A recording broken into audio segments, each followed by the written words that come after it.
A troika, three of a kind, a triumvirate of powerful people in whose fate, sometimes, lies the destiny of a people or a country. Europe's troika of big lenders, the European Central Bank, the European Commission and the International Monetary Fund, has been a familiar part of the EU landscape in Portugal, Cyprus, Ireland and Greece for almost 4 years.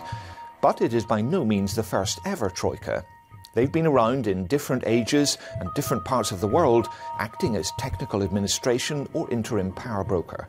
The Troika is the coalface of the EU's bailout programmes, regularly visiting countries in trouble and making often unpopular recommendations of cuts, changes and adjustments.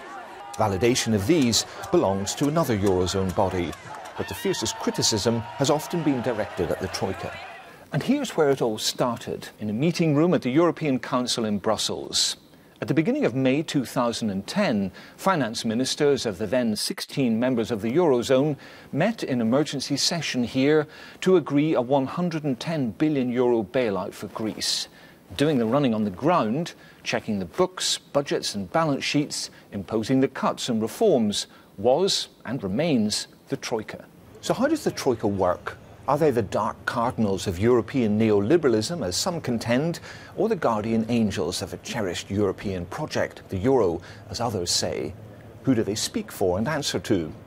And as an ad hoc crisis management group parachuting into European countries worst hit by economic turmoil, how long will they be needed?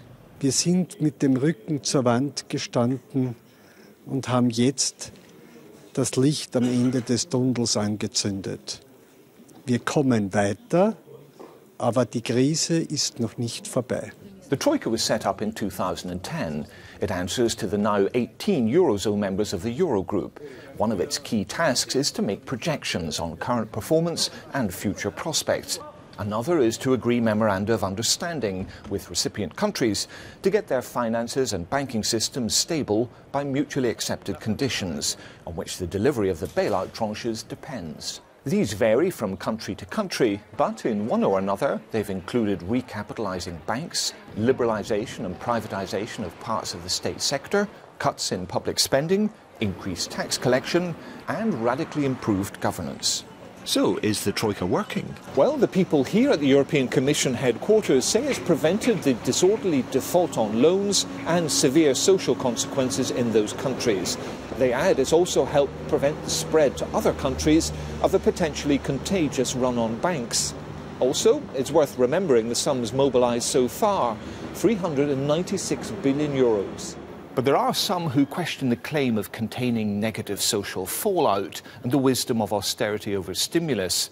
That's an issue of political ideology which divides many MEPs. On one issue, however, they do seem united: the Troika's perceived absence of accountability and transparency. Le gros problème de la Troïka est qu'elle souffre d'une absence de légitimité démocratique parce qu'il n'y a pas de base légale. Nous proposons que la Commission et le Parlement travaillent beaucoup plus conjointement que cela ne se fait à l'heure actuelle. Jede Institution, die nicht auf dem Boden des Gemeinschaftsrechts steht, hat einen europäischen Mangel an Transparenz, demokratischer Legitimierung und demokratischer Kontrolle. Daher wollen wir langfristig diesen Konstruktionsfehler beheben.